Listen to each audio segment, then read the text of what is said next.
वारंवार पोलीस तक्रारी करून त्रास देत असल्याच्या रागातून रांगोळी ग्रामपंचायतीचा सदस्य लखन बेनाडे याचा कोल्हापुरातल्या शाहू टोल नाक्यावरून अपहरण करून निर्घुण हत्या करण्यात आली। या प्रकरणी पोलिसांनी लखन बेनाडेची पत्नी लक्ष्मी घस्तेसह 5 जणांना अटक केलेली आहे।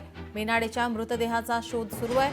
लखन बेनाडे हा रांगोळी ग्रामपंचायत निवडणुकीत अपक्ष निवडून आला होता, मात्र त्यानंतर त्यानं अजित पवारांच्या राष्ट्रवादीला पाठिंबा दिला होता। आज रोजी एक इन्फॉर्मेशन आलेले आहे, त्यानुसार आम्ही गावबाग पोलीस स्टेशनमध्ये 10 FIR दाखल झालेले आहे। त्यानंतर त्यांची वर्ग राजारामपुरी PS मध्ये झालेले आहे।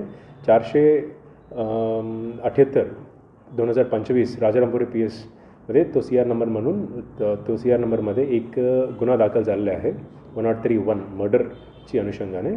आता 5 आरोपी जे आहे विशाल गस्ते, आकाश गस्ते, संस्कार सावर्डे, अजित चुडेकर आणि लक्ष्मी गस्ते सगळे 5 आरोपी आमच्या ताब्यामध्ये आहे आणि पुढचे तपास चालू आहे।